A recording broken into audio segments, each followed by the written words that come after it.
Good evening, everyone. Thank you for being here today. So again, we're going to discuss a certain topic which is related to our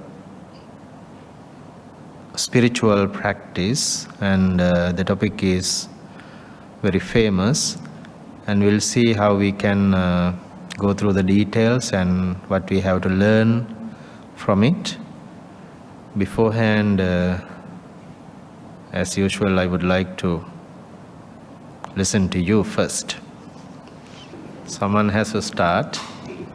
So, what do you think about Vipassana? What is your knowledge on it? What do you know about Vipassana? I'm new, so I didn't know what is the meaning of Vipassana actually. Can you elaborate on that part first? Yes. Reality. Okay. That's my part. Yeah. Is the word familiar with you? Vipassana, the word is familiar with you? Okay. I know there was a Vipassana meditation. Basically, very little I know. It's something to do with having insight. Having insight. Yeah, that's Okay. the key word I need. I think the answer is on the screen there.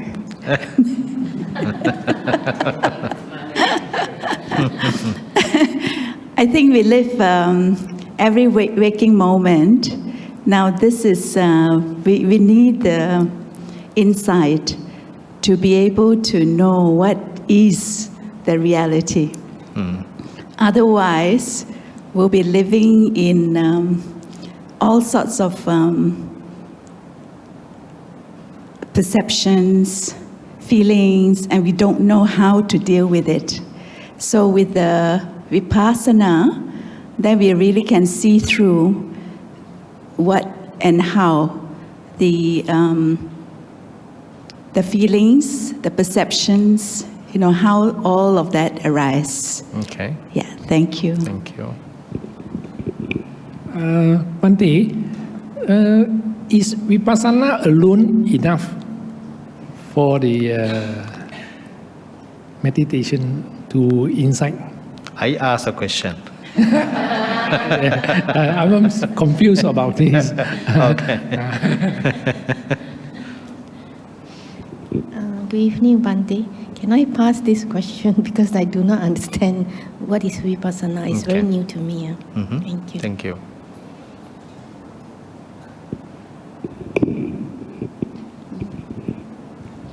Good evening, Bhante. I think Vipassana is to seeing, the process of perceptions.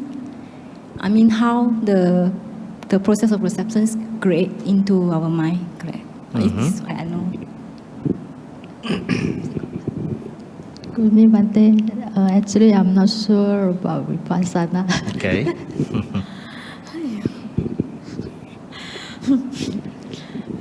Good evening, Bhante.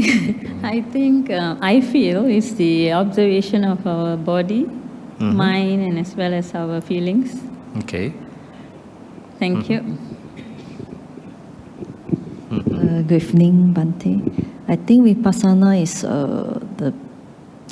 when we do meditation, is the basic way to create the awareness of our movement, your mind and soul together. Okay. Thank you. You can actually have wisdom whether in any of your four postures that it rises, that you've been able to pierce through all your muddled, foggy mind. Introspection within. Good evening, Bhante. Vipassana is one of the so-called insight meditation. We're going through all the observations of our body, feelings, and mind, and ultimately we will be able ultimate reality of all the process. Okay. To provide clarity from a murky mind. Okay. Thank you. Thank you for that. So do you all meditate? Good. How often? Daily? Good. For how long? 20 minutes, 30 minutes, 1 hour? Okay. Once a day, right? Good. So why we limit our meditation for a certain period, like for a few minutes? If you want, we can meditate throughout the day. We can meditate throughout the day. I think the thing is that conceptually we have limited ourselves, our ability, our knowledge. We have marginalized those abilities because of different interpretations. And this afternoon I had a conversation with a person, and that person said, a teacher said to the person, if you meditate daily, it should be the exact same time every day. Like if you meditate at 6 a.m., it should be every day at 6 a.m. Then that you can improve.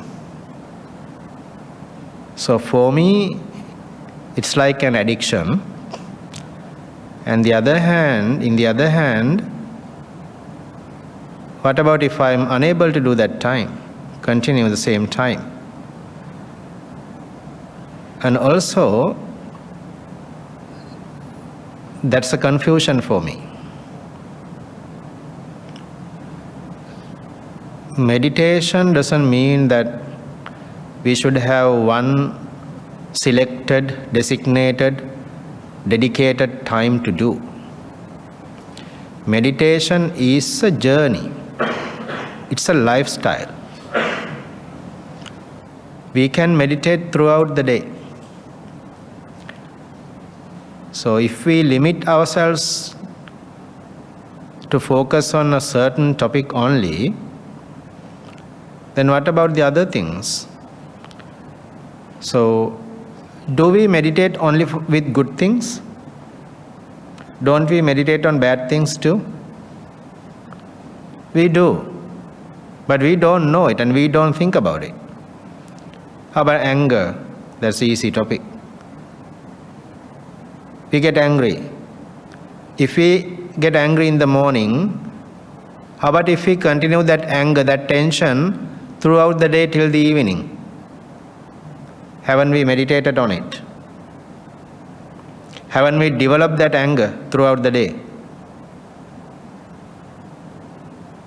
We have. If we continue it for a few days, haven't we meditated on it? We have developed that anger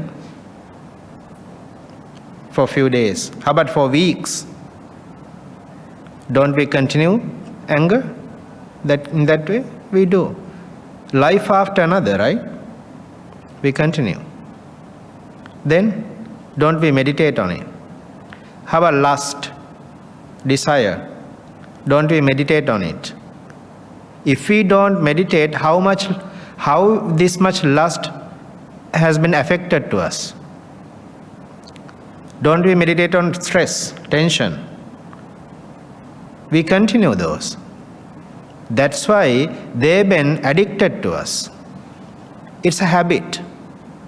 Habitually, unmindfully, we let it grow.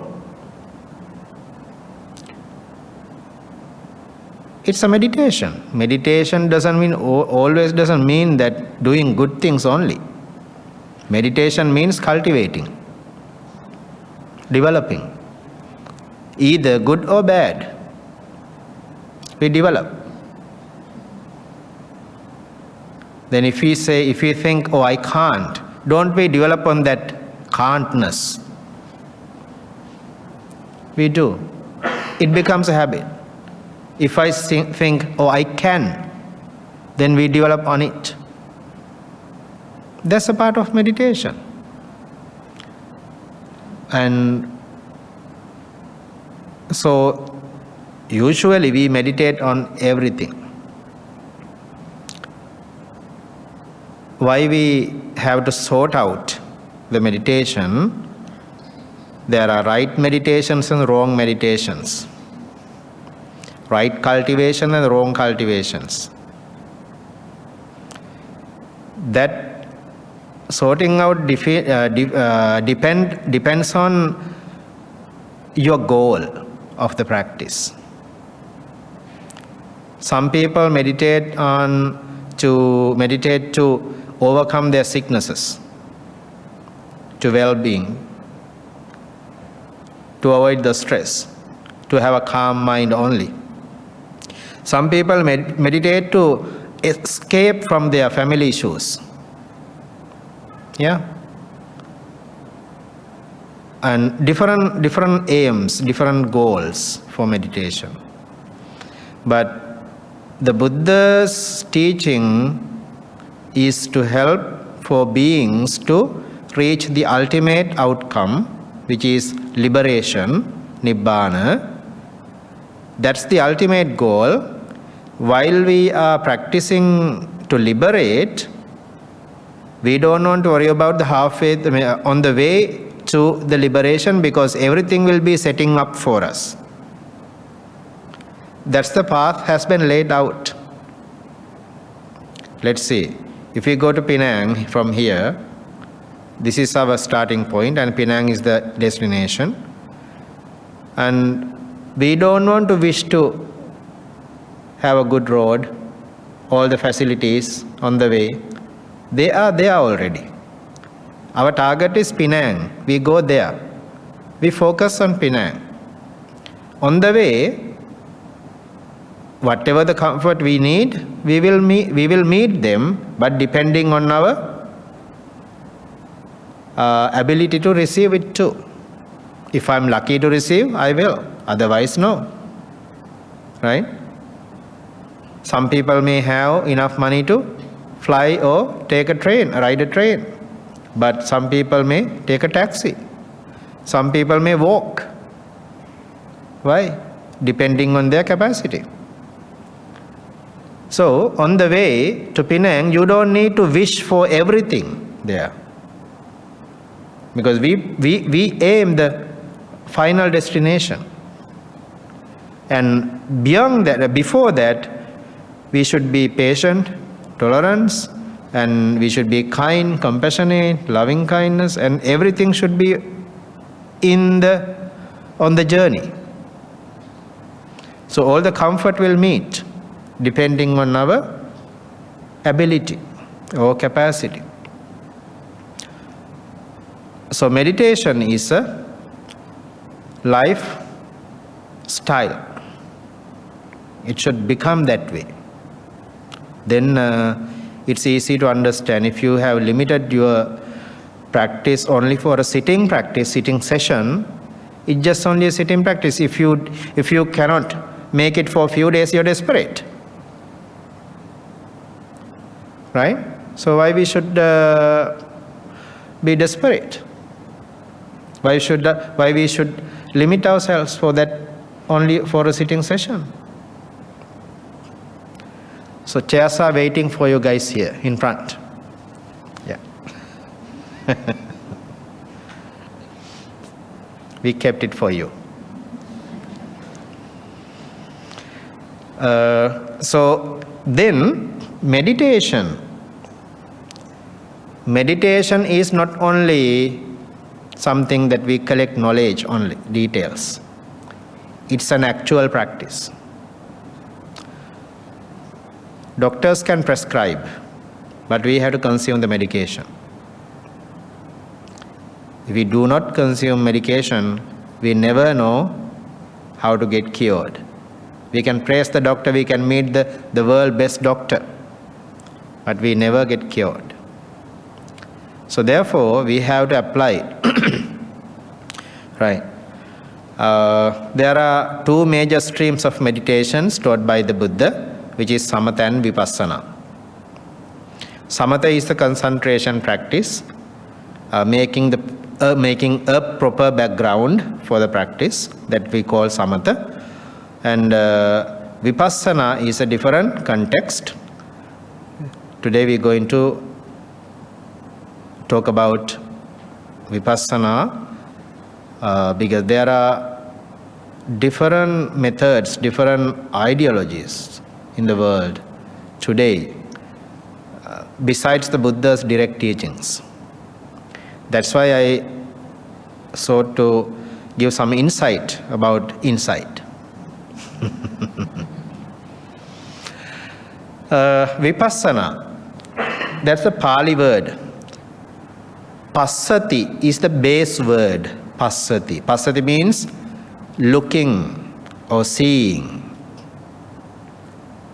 Look into. So, V is a prefix. Vipassati or vipassana means looking into. It is not just looking, it is especially looking into it. Especially we look into it. And seeing through is another definition for it. Seeing through it and seeing the reality. Another meaning is looking into or going back to the origin. Going back to the origin of anything. And how we see specially things as they are. We are in a conventional world. So, when we look around, we think this is the reality. We have people, chairs, and all these materials. We think this is the reality. So we are into them, we attach to them, we have built up our world with this appearance of the world. And we recognize those things, right? We can name these people, we can have relationships, and we can talk about these materials which is around us. And we have different definitions. And for one thing, we all can define differently. And we have different ideas, thoughts, different experience for one single thing. And maybe if something is pleasant to someone, the same thing will be unpleasant to the other person. Even I'm not surprised here, you all will understand this concept differently, not equally. Some may will like, some may will not, some may be, maybe, so. Yeah, I'm not surprised. That's the way it is. And I don't expect everyone to understand equally. Because we all have different abilities and capacities of absorbing things. And our mind speed also depends. The understanding is completely depends. We have different abilities. See then, from your answers, some of you said few words, some of them said few words, and maybe some not. Why? We have some boundaries, limitations of our journey. So we all have all the attachments, bonds, relationships, everything based on this convention. Convention means which is around us. That is our world. How many things are in our world? How many groups of things? Don't look around, just look around you. Where is our own world? Where Buddha has taught the world. It's within. We have 5 groups in the world. That's it.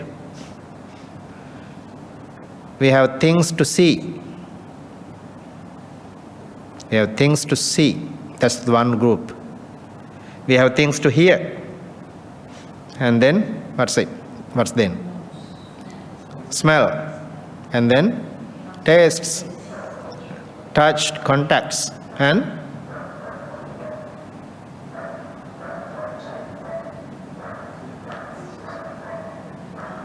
eyes, ears, nose, tongue, the body. Those 5. Mind is another world. Huh? It's a collection. It's a collective world of the 5s. So we have 5 worlds. Things we can see. That's one world. And then things that we can hear, sounds. That's the sound world. Things we taste. That's the taste world. And then things we can smell. That's another world. And then things we can contact. That's the other world. There are 5 worlds. So, what we study, what for we study, why we study, spending many, many years. For what? To experience, to understand these 5 worlds. Just think about all these creations, innovations, everything. For what? They have developed we call visions, right? Sights. They have developed sounds, smells, tastes, and the contacts.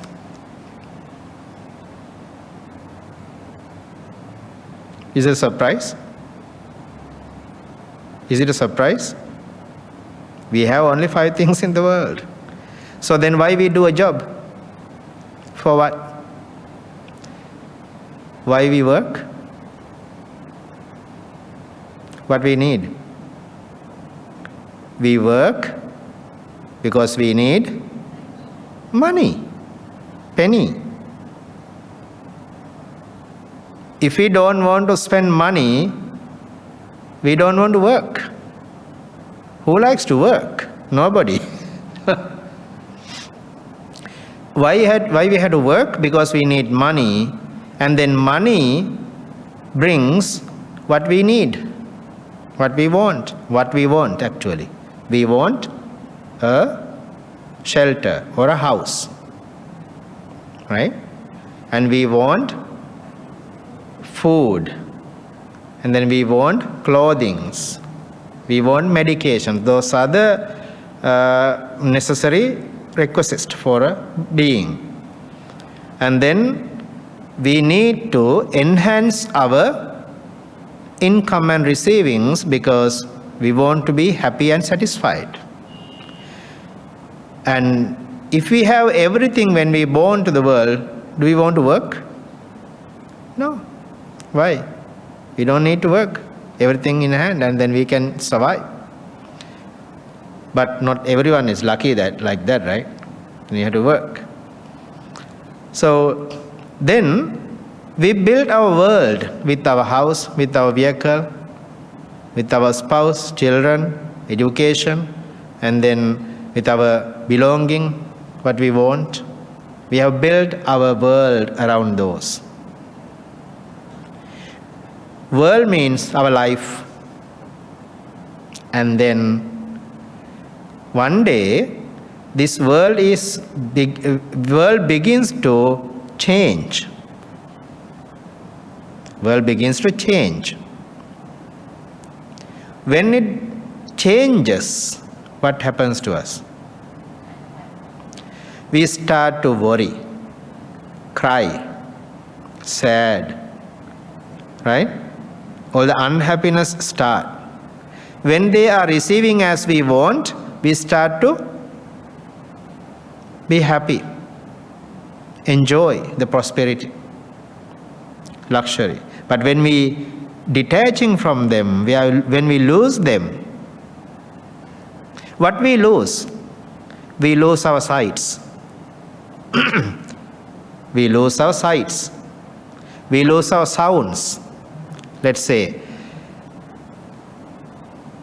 then one of my relatives, they go vanished. Then what happened to us? One of the sights is gone. Then we start to worry. Then one of us going mute, can't talk. What happened to me? And I start to worry. Why? I can't hear that sound. Then we miss things. That means the world start to separate from us, disconnect from us. Then we start to worry. Worries start, and anger comes. Aversion comes. Resentment comes. That means we have attached to the world, we don't want to detach from it. Which world? There are 5. Those 5 worlds. But we can hear, see those things. And then we don't want to let go of the world, right? I think part of my body is missing because I'm detaching from that world. And part of my life is gone. I feel lonely. I feel lonely. Then I need another thing to attach. Then sometimes if I don't have any human or any other being, we attach to the spirituality. Then we come to the temple and start to meditate. Then another attachment is building up there. We find one after another to be attached. Coming to the temple and doing meditation is not the detachment for everyone. It's a different attachment. Why? We like to hide. We like to be hidden. From what? From the reality. From the reality. We like to be hidden. We like to escape. We want a change. We don't want to accept the reality. We just try to flip it upside down. We pretend. We pretend that I'm happy. No. When it changes, see, you start to meditate and then you feel good. Someday you lose your meditation. Then what happens? You start to worry about. Then you start to hate to the temple too sometimes. Why? Because we don't know the reality. Things are changing, subject to change. Nothing is permanent. But we talk about the impermanence, but when things are changing, we start to hate to it. Why? Our ignorance is that much broader, wider. Ignorance means our wisdom is very narrow. Our wisdom is narrow, ignorance is very wide and broad. That means we don't know the reality. So, Vipassana means breaking through it, breaking through the convention, going through the conventional world to see the reality. What we have attached now, it is not the reality, it's a fake reality. We have built up this reality around this, and we never know until this changes. So that's why we have to seeing through those things in order to understand the process. There's another topic that we're going to talk about, what is the actual detachment or something, then I have to leave some details for that too. Then you can come back for that. So what is Vipassana then? Seeing through it, see the reality, accepting the actuality, the nature, actual nature, the true nature. We always hide from the nature. We don't want to accept. the acceptance is lack for us. Then this discourse is providing adequate information for us to elaborate our wisdom and expand our wisdom.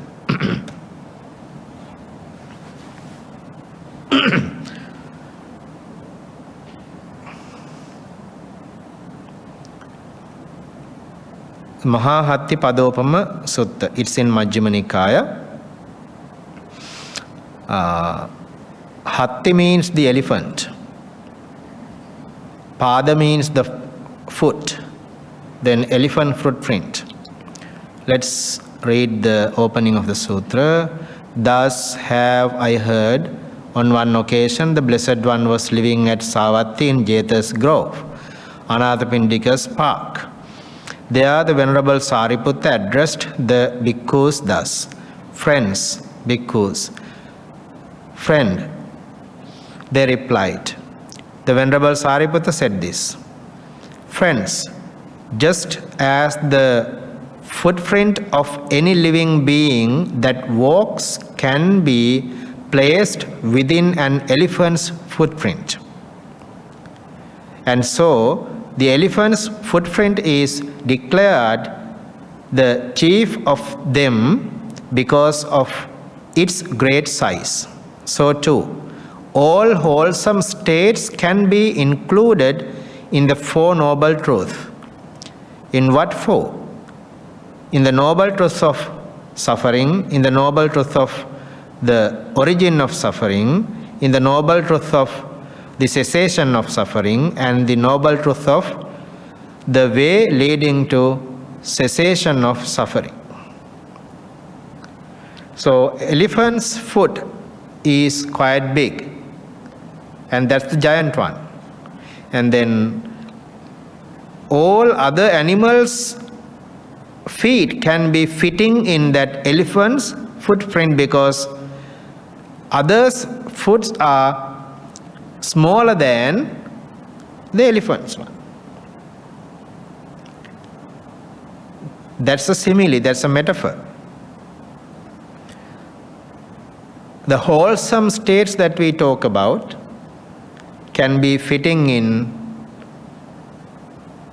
the Four Noble Truths, because the Buddha appeared to the world to discuss and to teach the Four Noble Truths. Whatever the teaching he has been taught over the 45 years of his lifetime, a duration on his journey, they all include in Four Noble Truths.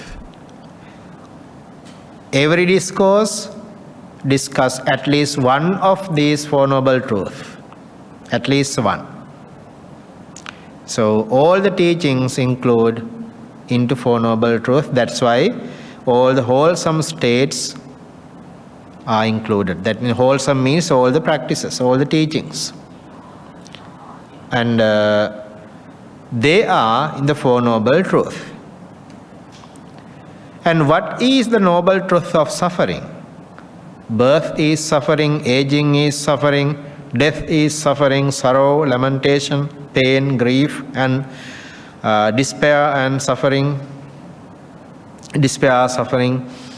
Not to obtain what one wants is suffering.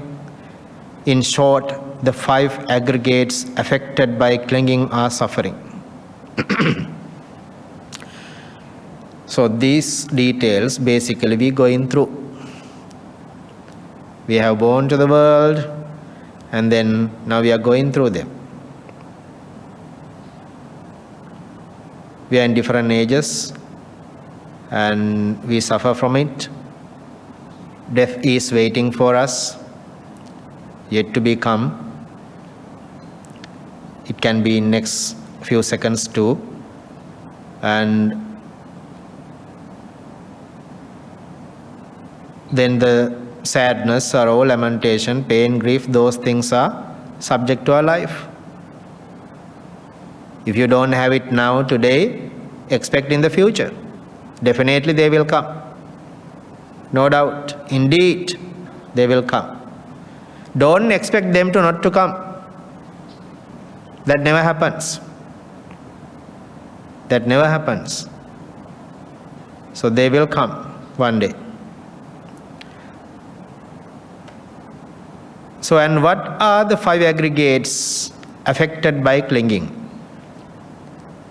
They are the material form aggregate affected by clinging, the feeling aggregate affected by clinging, the perception aggregate affected by clinging, the formations aggregate affected by clinging,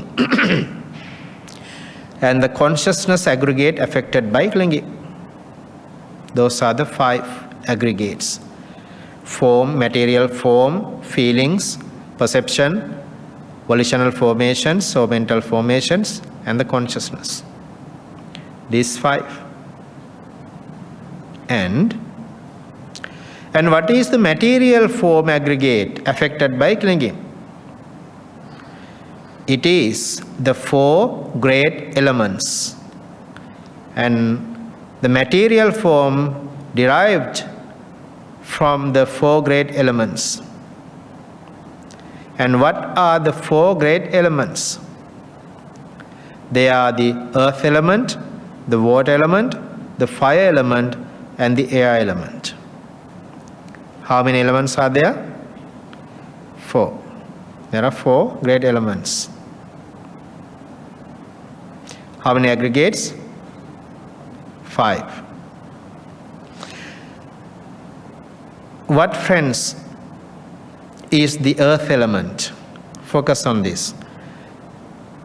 The earth element may be either internal or external. Internal or external. What is the internal earth element?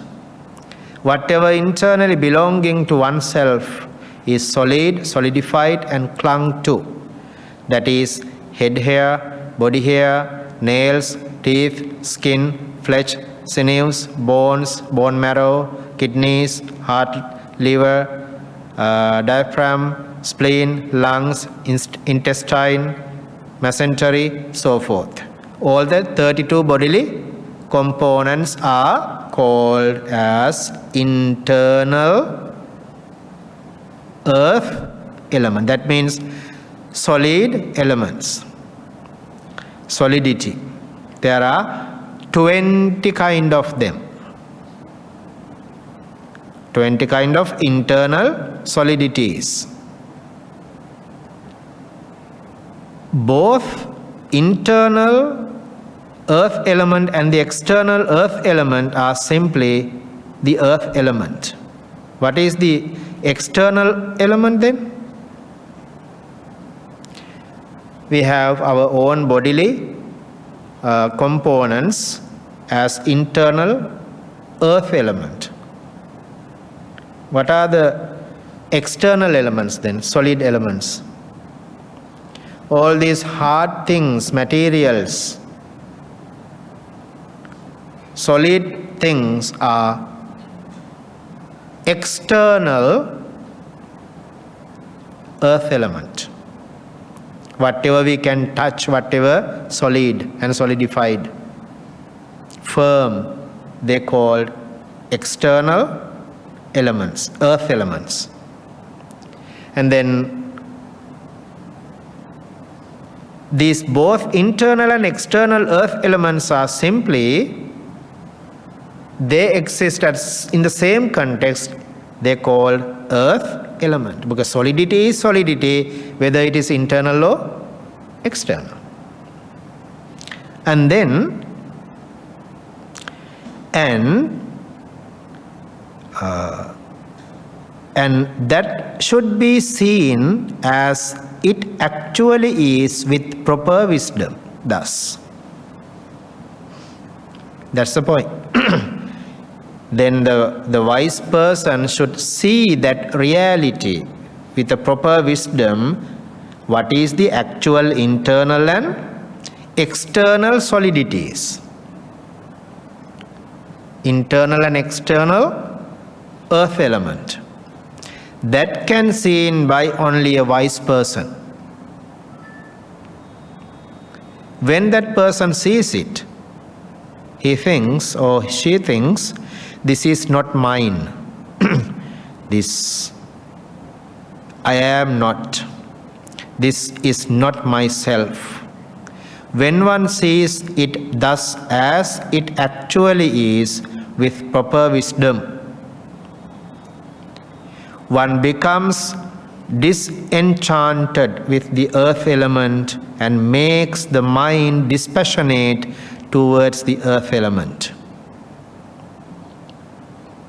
Does that make sense?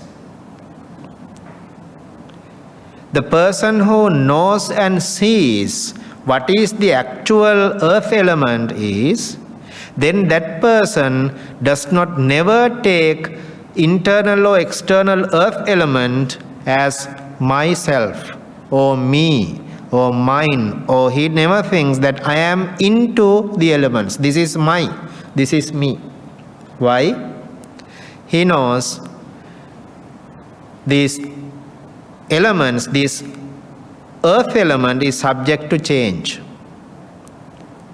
It's not belong to me. Then see, internal earth element, head hair, body hair, all those bodily parts. And then how much we attach to those? Right? How much money we spent? How much time we spend to maintain ego, the pride, and to make ourselves happy, to satisfied. How many times do we go to the mirror? Right? How many times we go to the salon? This is not saying that you should not. We should. But is there your understanding too? Is there do you develop your wisdom each time when you go to the salon? Or do you develop attachments? That's the matter. That's the seeing through. That's the Vipassana. It's okay to go to salon, okay to modify, okay to beautify. And then, the same time, do you develop your insight too, your wisdom? If you are lacking your wisdom while doing those things, that means you know only the convention. You don't know the reality. That's the thing. Then this is an example, this is a teaching to compare internal and external earth element. Then we worry, how much we worry when we have gray hair, when we have broken teeth, right? Yeah. And then that's we build the worries with internal solidities, which means worries means myself, mine, I, ego, pride, self-identity. Those are the worries. The worries build those attachments. These we call attachments. Then we don't want to miss anything, right? That's the internal suffering. And then externally, when things are changing, that we can see here, those things changing, when these changes happening, what happens to us? Then again we start to worry. That means I have attached this computer, this table, this chair, this building, these people, these clothing, everything. Then external elements, solidities, I have attached to. And then start to worry about them too, because I have built my world with these materials. Then we have solid materials internally and externally. We worry. We build the world. The person who sees it, we say that's a wise person. Other beings are ordinary and ignorant. Fools. Why? Not seeing the reality. Why? Without seeing the reality, they build up their worries. They sink in their suffering. The person who really understands, they know this is suffering, but they know how to escape from it. That's the wisdom. Okay. And now there comes a time when the water element is disturbed and then the external earth element vanishes. When even this external earth element, great as it is seen to be impermanent, subject to destruction, disappearance, and change. What of this body, which is clung to by craving and last but a while? There can be no considering that as I or mine or I am. If these great things in external earth element can be changed, right? And then what we can say of me, internal elements, because everything subject to change. They stay for a bit, they last for a bit and then changes. So then if others abuse, revile, scold and harass a bhikkhu who has seen this element as it actually is, he understands thus: this painful feeling born of ear contact has risen in me. That is dependent, not independent. Dependent on what? Dependent on contact. Then he sees that contact is impermanent, that feeling is impermanent, that perception is impermanent, that formations are impermanent, and that consciousness impermanent. And his mind, having made an element its objective support, enters into that new objective support and acquires confidence, steadiness and resolution. That's the practice. So when a practitioner being scolded and blamed, that person don't take those seriously. He always takes it as an object. When we hear some harassments or when some bad words towards us, how they take it as only a sound. They take it only as a sound. Oh, I'm hearing a sound. If I name it, if I label it, or someone is blaming me, he blames me, she blames me, then I put the label on it. But if I take it as only a sound, I'm just experiencing a sound. That sound is coming dependently. That sound is arising and vanishing. There's nothing to attach, nothing to fight, nothing to worry. That's how the practitioner expands the wisdom towards the experience. And then he doesn't fight for the earth element. If someone hit, punch, that person takes as an object. Doesn't react to it. Why? The wisdom is there. Mindfulness is there. The person doesn't take it seriously. And understand, oh, I contacted with earth element. Earth element attached fight to the earth element. There's nothing to fight. And he practices a peacefulness, non-attachment. Why? Because he knows there's nothing to fight back to the elements. That's a serious practitioner. So that's how the person thinks. That means he is confident in his practice.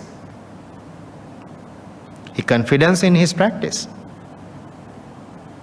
Now, if other attacked that bhikkhu in ways that are unwished for, undesired, and disagreeable by contact with fists, clods, sticks, or knives, he understands thus. This body is of such a nature that contact with fists, clods, sticks, and knives assail. But this has been said by the Blessed One in his advice on the simile of the soul. Because even if bandits were to sever you, right? Sever you savagely, limb by limb, with a two-handled saw. He who gave rise to a mind of hate towards them would not be carrying out my teaching. So tireless energy shall be aroused in me, and unremitting, mindless established. My body shall be tranquil and untroubled, my mind concentrated and unified. And now let contact with fists, clods, sticks, and knives assail this body. So that's how the practitioner practices. A serious practitioner. That means he never gets angry. If that person gets angry, he doesn't follow the teaching. That's a challenge.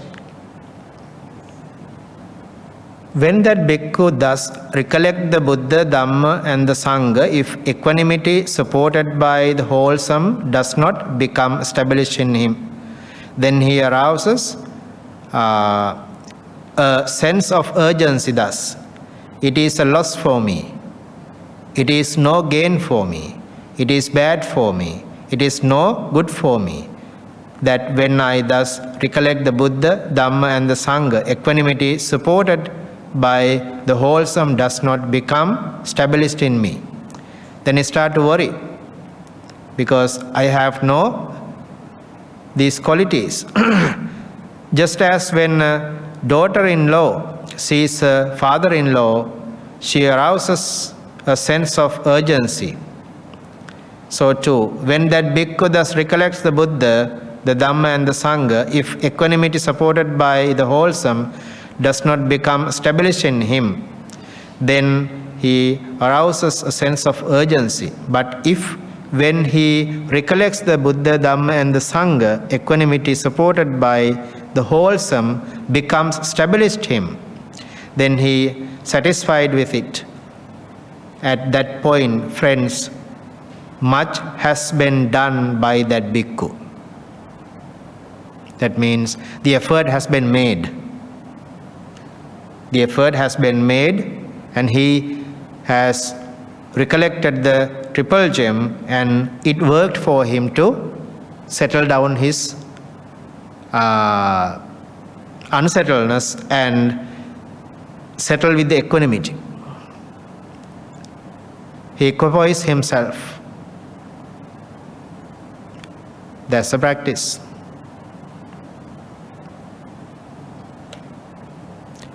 Same thing for the water elements, and then we briefly will read the details of elements and then we'll move. The water elements may be either internal or external. What is the internal water element?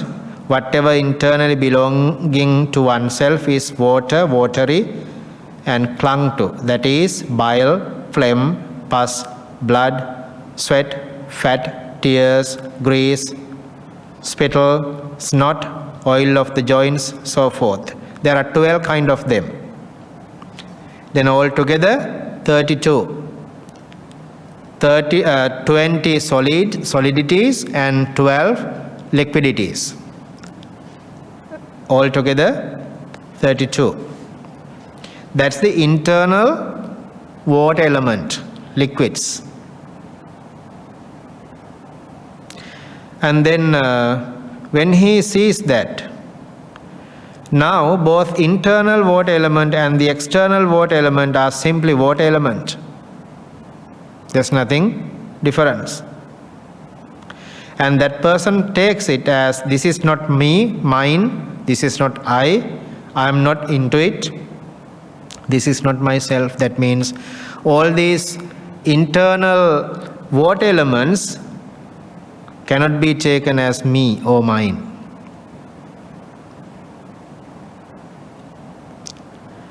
Now there comes a time when the external water element is disturbed.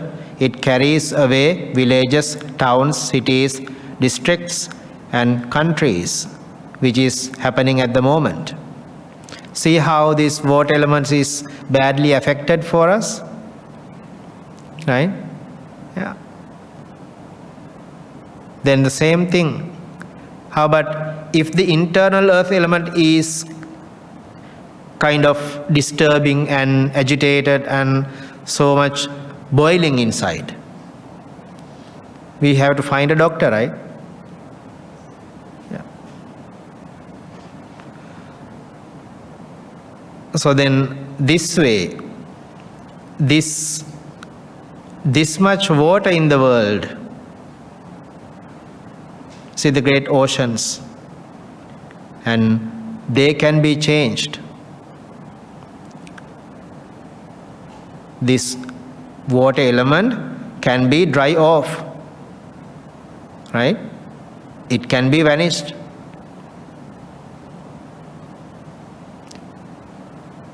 And that much impermanent. So what we can say about internal water element? Nothing, because the same thing will change. Some people's eyes are dry. They have to have artificial tears, right? Why? The water element is lack. Some people need blood. They're lacking blood. We have to provide externally. Why? They're lacking.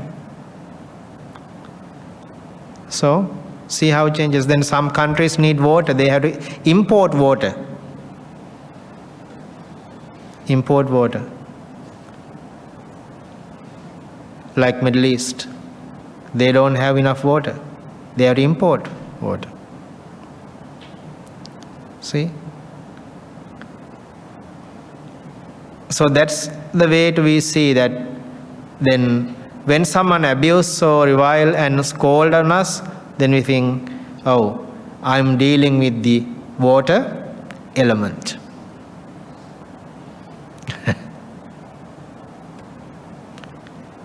And the fire element. What is the fire element? What is the internal fire element? Whatever internally belonging to oneself is fire, fiery, and clung to. That is that by which one is warmed, ages, and is consumed, and that by which what is eaten, drunk, consumed, and tasted gets completely digested, or whatever else internally belonging to oneself is fire, fiery, and clung to. This is called the internal fire element. The ability of digesting, maintaining the temperature is the fire element. Do you think it's only the heat? No. The fire element includes heat and cold both. If the temperature is imbalance in the body, we feel discomfort. So that's why we have to maintain the temperature. When it is too hot, we need air condition. When it's too cold, we need heating. It's so funny how these things have been settled. So I'm coming from extreme weather country, and Canada is usually called, in my area is called from January to February, it's usually 35 to 45 degrees minus. And it goes up to 50, 55 degrees minus sometimes, not seriously, some days. Yeah, but in the north side, mostly it's 60 or 55. So then that's extreme. Then we need heating. And again, in the summertime, it goes up to 35, 45 plus. Then again we need air condition. That's how this world fluctuates. Then we need to balance it. Then fire element talks about both heat and cold, the temperature. And then what is the external fire element is disturbed by it burns up villages, towns, cities, district and countries. See, wildfire. So now we are in the extreme weather coming there of cold, and then after June we wait for the wildfire. Millions of lands will be burned out from July to August. Yeah, wildfire. So then we have wildfire season and the cold season. Even it's always hot here, but there will be wildfire and landslides, floods, and everything is coming in winds, hurricanes, storms. See? Then what happens when the fire is disturbed and fire element is disturbed, and then it starts to burn out everywhere, despite of who we are. And then this practitioner focuses on this fire element. This heat is not me, not mine, it's not belong to me. And then whenever he was abused and scolded, he focuses on, oh, I'm experiencing fire element. Yeah, I'm experiencing the fire element. That's how he maintains his tension and becomes equanimous.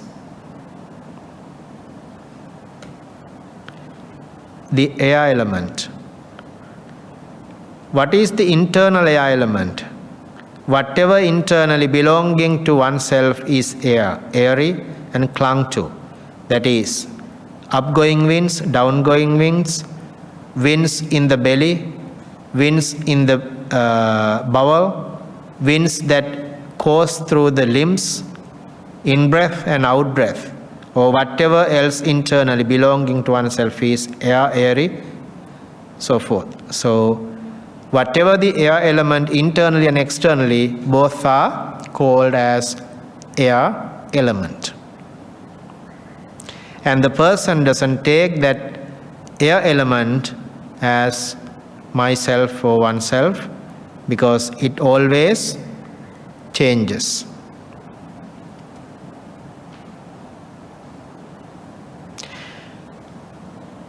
Now there comes a time when the external air element is disturbed.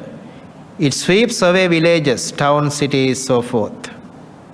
See, when the hurricanes or the storms are coming, what happens? Everything sweep away.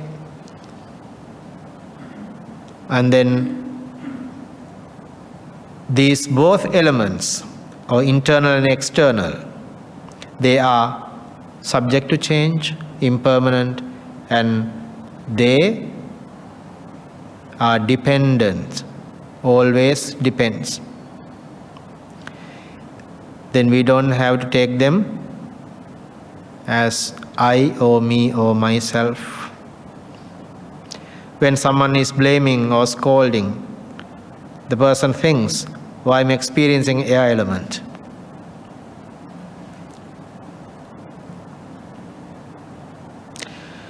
Number 26, here. Friends, just as when a space is enclosed by timber and creepers, grass and clay, it comes to be termed just house. That's old and house, old days, right? I used to have that house when I was a kid. So too, when a space is enclosed by bones and sinews, flesh and skin, it comes to be termed just material form. What is that? This is the body.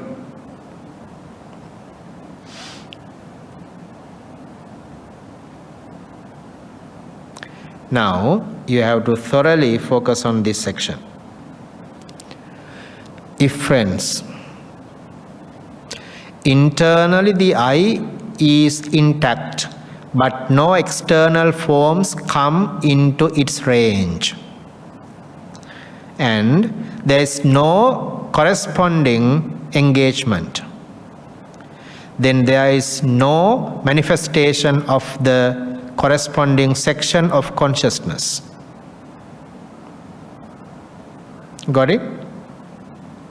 Okay. If I simplify it, we can see, but there are no sights, right? There are no sights around us, and there's no consciousness too. We haven't focused on it. If though we have eyes, we can see, but no sights, no images, and there's no awareness or focusing, do we create anything in the mind? Through the forms? No. Why? Because we don't have to see anything. We don't have nothing to see, right?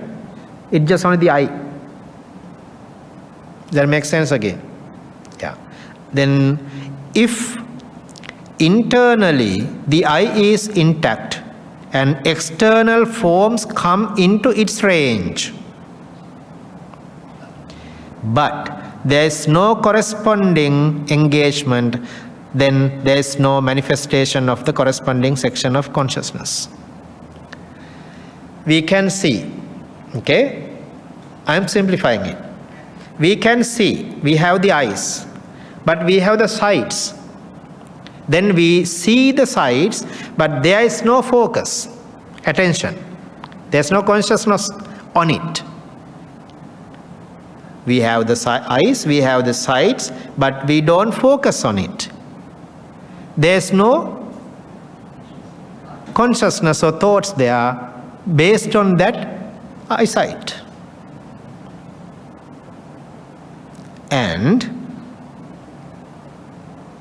But when internally the eye is intact and external forms come into its range, and there is the corresponding engagement, then there is the manifestation of the corresponding section of consciousness. That's the point. We can see, we have things to see, and we focus on it, we are aware of it, and then we make our story around it. Got it? Yeah. Doesn't matter whether we have eyes or not. If there are no sights, then we can't see, we don't see. But sometimes if there are no sights, if there are no eyes, but we have sights, still we can't see. Then if we don't focus on them, whether we have sights and eyes, but if we don't focus on it, still we don't make stories, right? All of them should get together to manifest, to discuss, to make a story, a journey.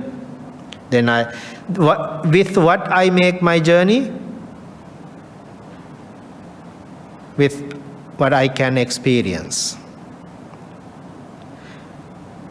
With the eyes, with the object, then the consciousness, and then I make my journey on it. That's the I faculty. The material form in what has thus come to be, it is included in the material form aggregate affected by clinging.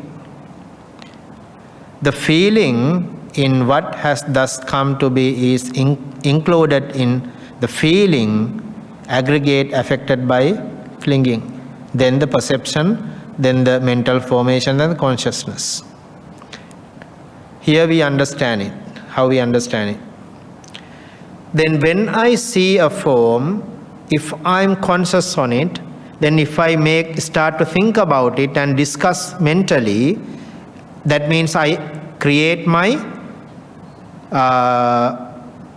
awareness and thought process with that form. When I start to focus on it, when I see that form, this sight, then their form aggregate starts. Right? Then when I express my feelings, liking or disliking or neutral on that sight which I saw, then feeling aggregate starts. Because I express my feelings. I like, I dislike. And then when I have my perception, sanya, then sanya or perception aggregate start. When I start to think about it more and more and more and making stories, then I start to mental formation aggregate. When I focus and aware of it, then consciousness aggregate starts. Which means from one sight we create 5 aggregates.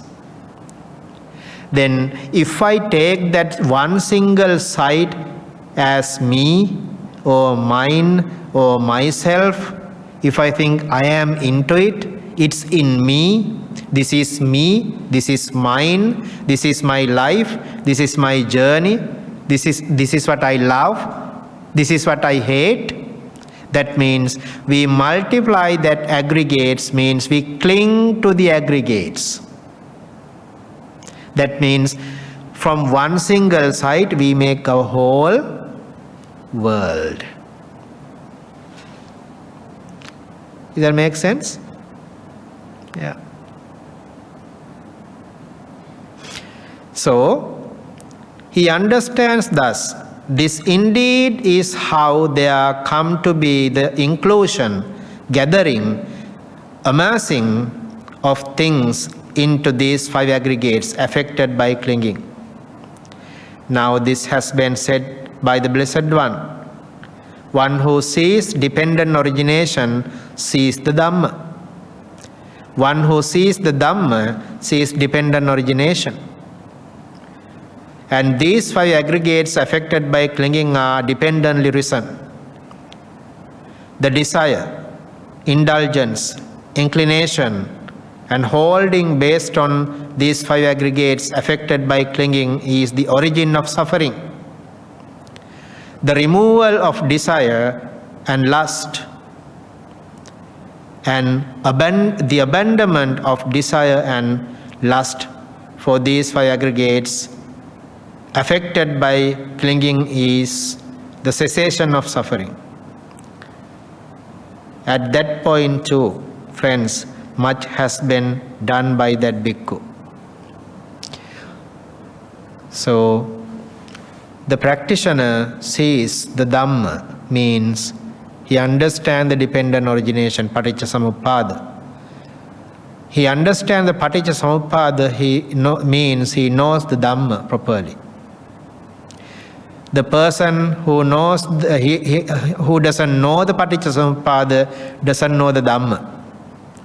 The person who doesn't know the Dhamma doesn't know the paticca samuppada.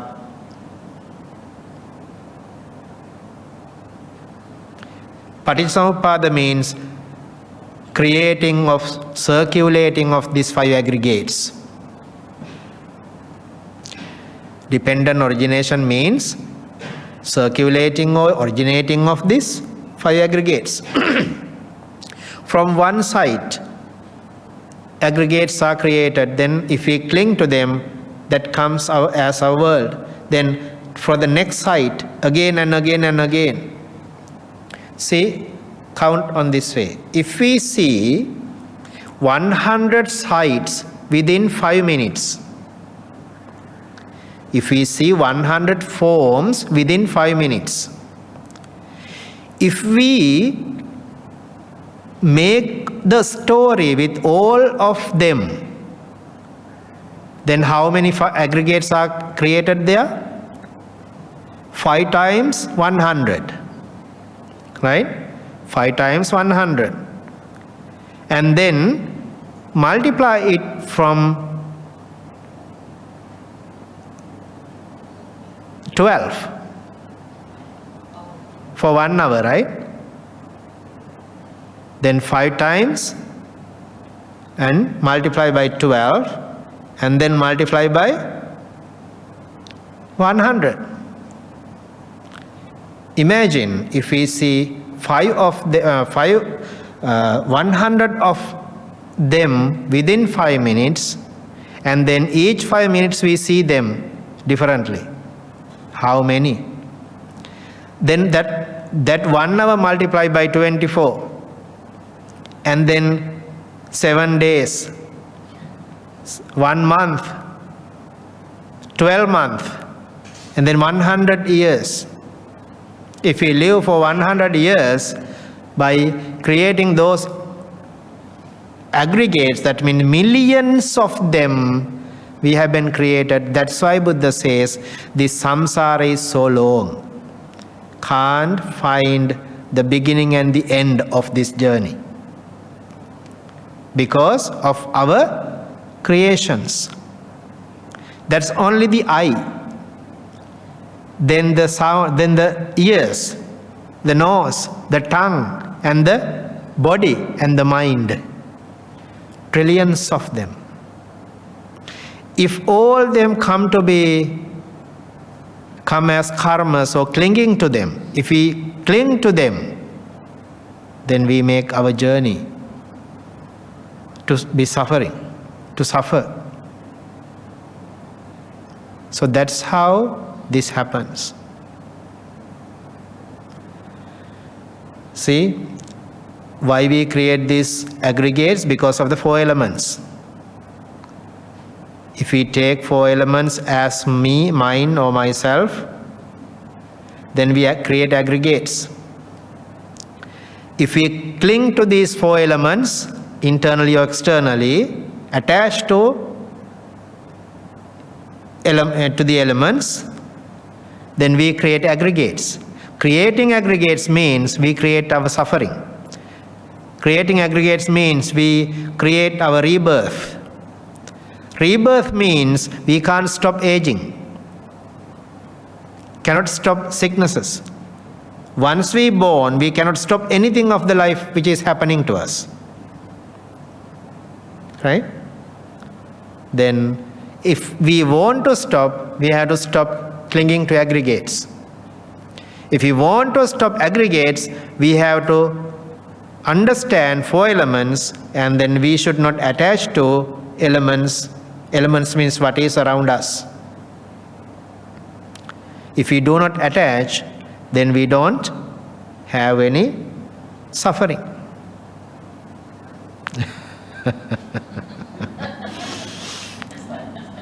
So then sounds, ears and nose and all these senses are the same. The mind also the same. Then 5 aggregates. This is the final segment of the teaching.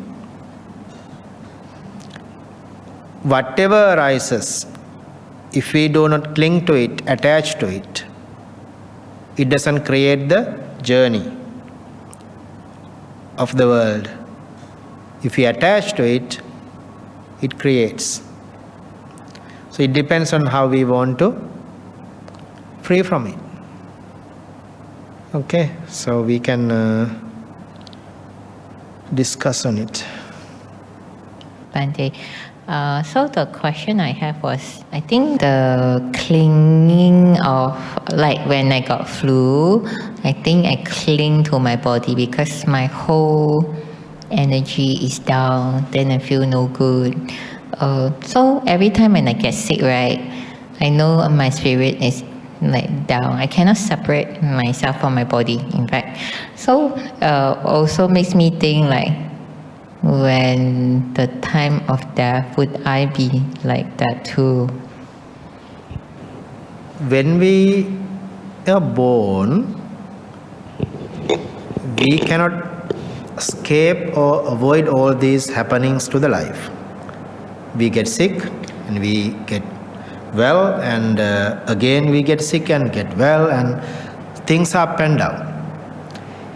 It's not about we are not getting sick or I'm feeling exhausted. It's not about that. It's about understanding how much I have understood this nature. If I make worries, stress over it, then there's no understanding. But certainly I have to get the treatments. Also, we need to understand this is subject to the life. This is subject to the body. As I have a body, it is a normal thing that I get sick. Then, if I get the treatments, I will be cured. It's about understanding. We cannot escape from the sickness even, right? We cannot run away from anything which is happening to the life. It's all about how I accept it. Accepting doesn't mean that I shouldn't get medication. I get medication, treatments, but at the same time I have to understand. Sometimes, though the doctors prescribe, if the mind is not ready to cure, it doesn't work well. So the bodily chemistry also should be ready to be cured. That means the mind should be very stable. That means if the mind is weak, the treatments doesn't ask. Okay, got it. So then we have to be very mindful and understanding of the situation as well. So having cold or fever or whatever, it's a part of the fire element. But I also extra read something that I'm not ready for, which is because I was fearful of death, right? Then the book says that when approaching death, I will lose all my senses. I don't know which lose first, I forgot. But when I was reading it, that was like, oh God, like, flu already panicky.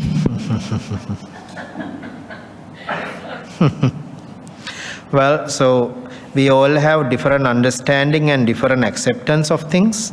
So that's why those things happens, even monastics, even anyone, because that's the nature of a human. That's the nature of a human. So then those things are... Maybe start to meditate, then you will understand the concept. Because the mind can be clear out and then it's easy to understand things. Yeah.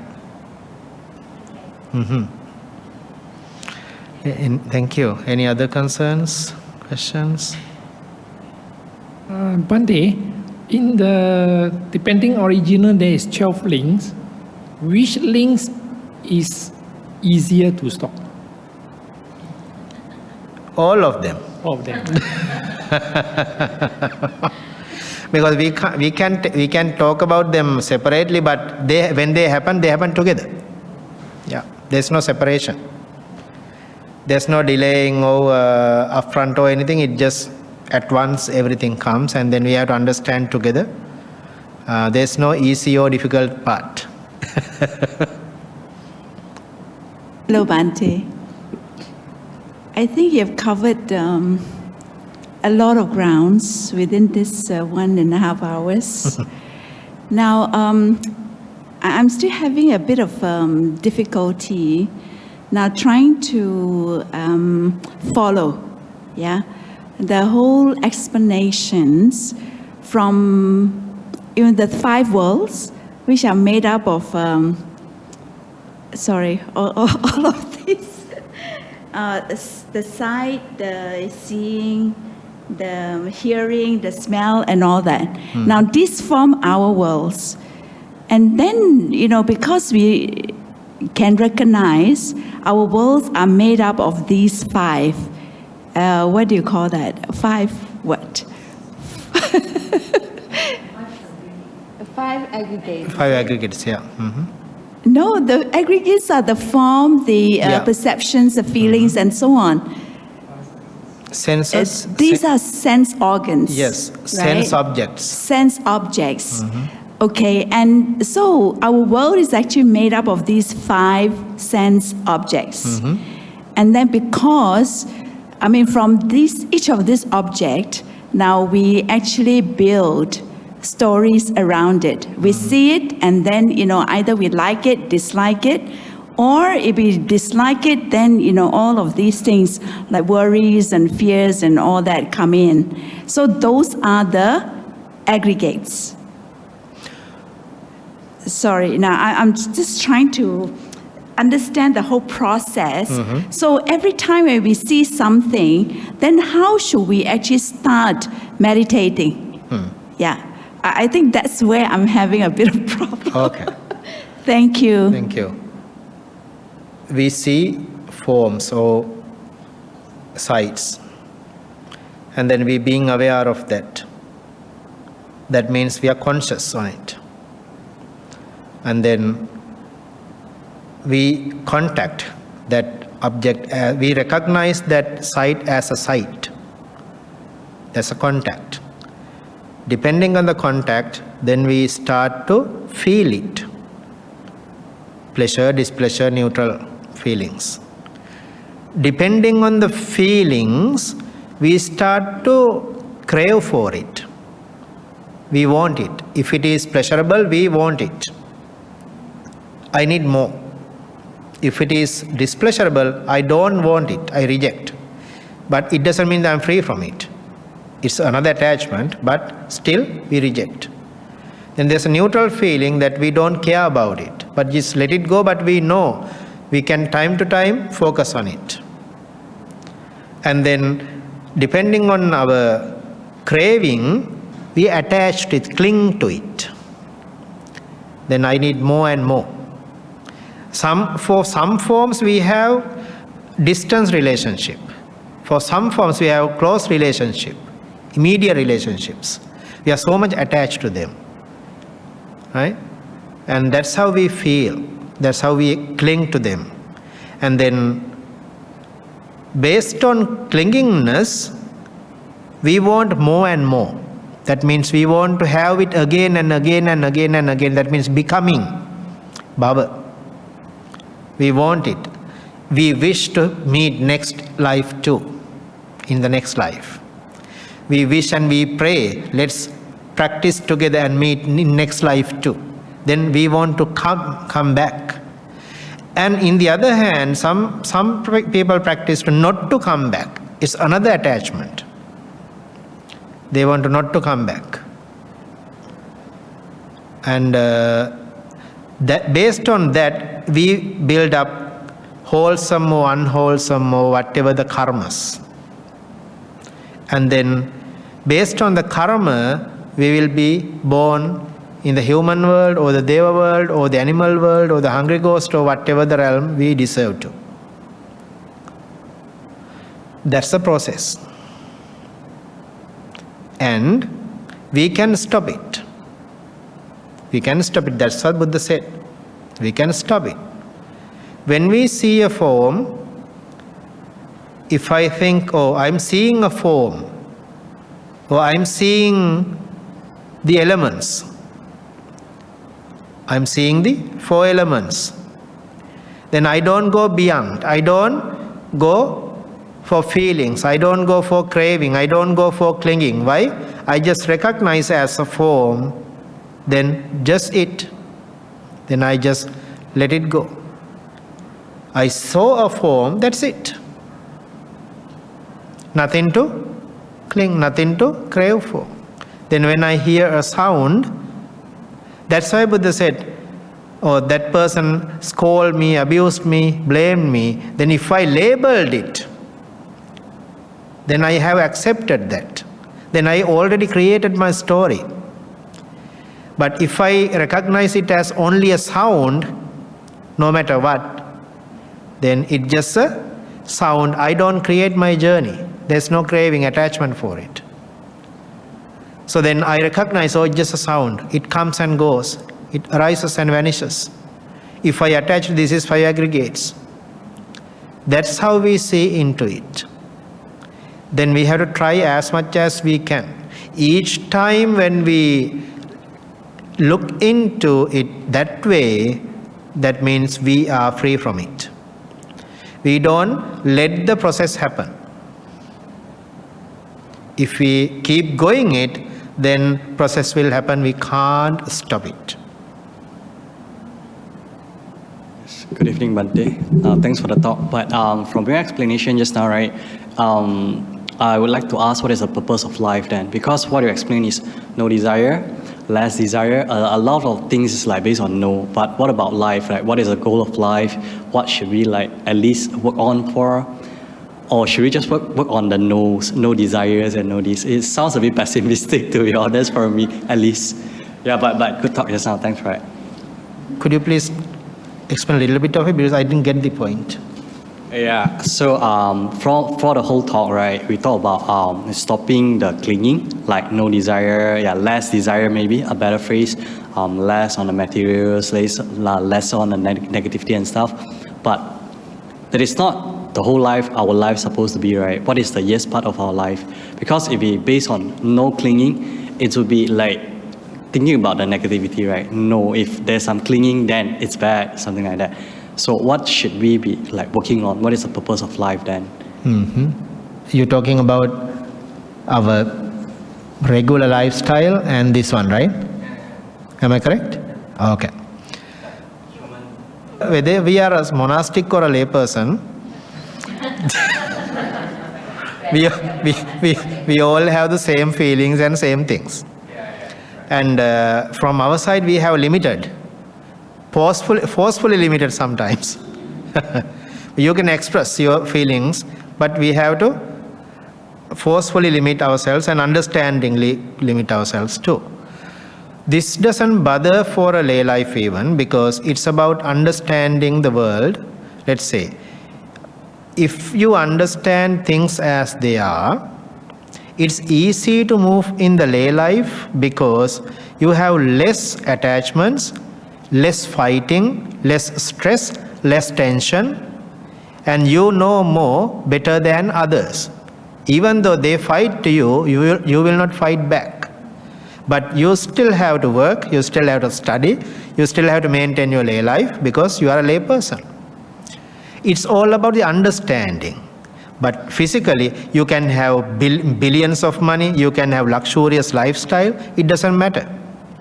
But it's all about how you understand things. Let's say, in one night, you will lose everything. But if you know this is the reality, you will not suffer from it. You know it's very hard, but you will gain it again. So that's how the person understands the lifestyle with the Dhamma. So Dhamma doesn't mean that we have to let go everything and just be alone and lonely and homeless. No, that is not. It's about understanding. See, when you know more about the reality, you will be more kind to others. You will be kind to you. You will understand yourself more better than others. You will be more generous. Why? Because you understand things. And you will be more love and kind and compassionate to others and to yourself because you know better than others then. That's the understanding, that's the practice. So don't expect to go homeless, huh?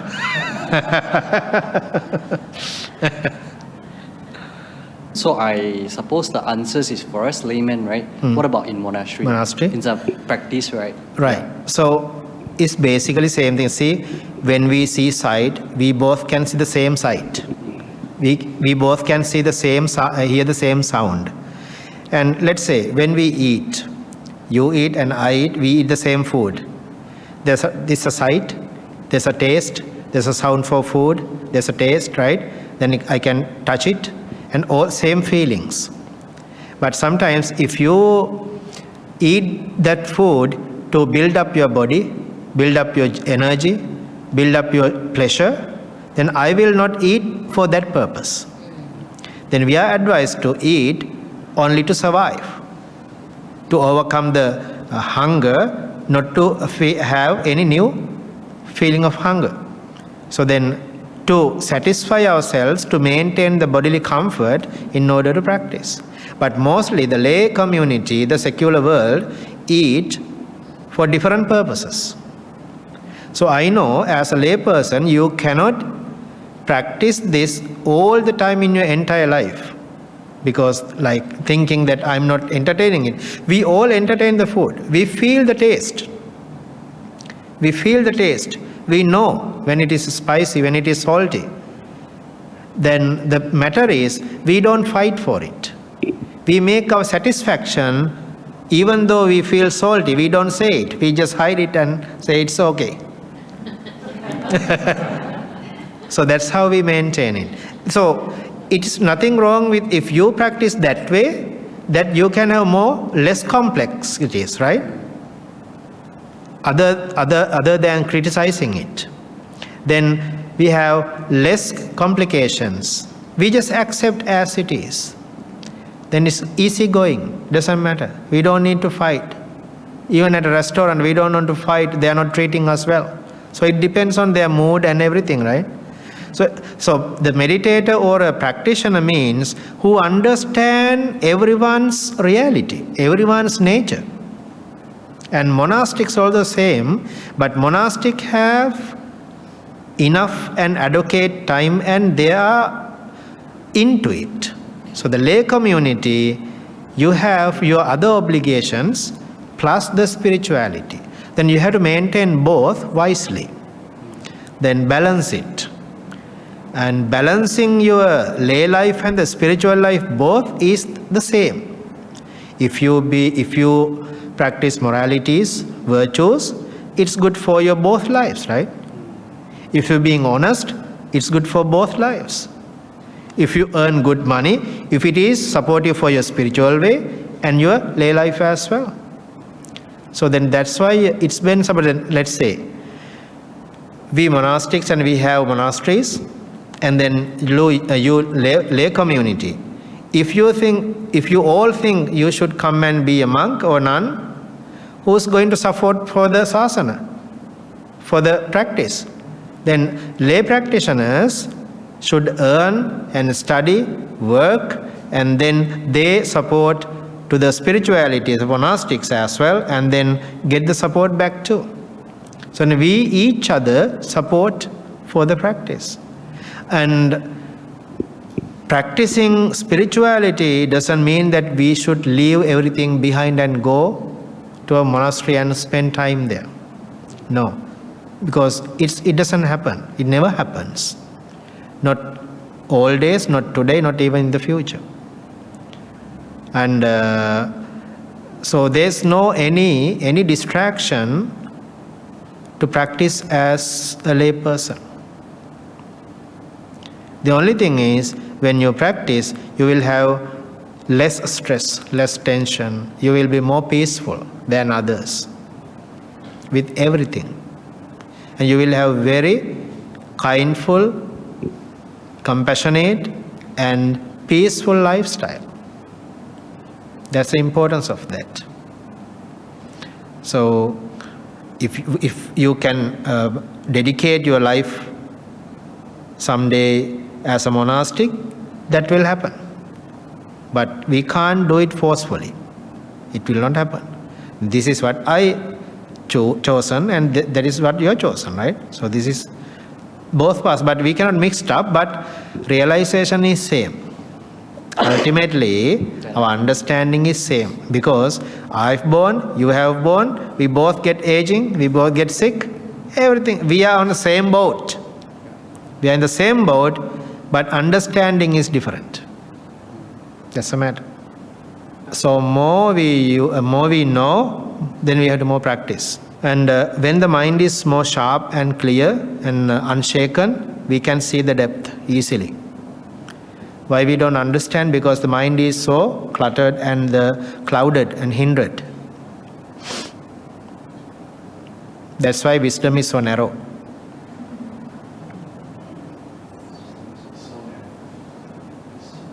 It's very short.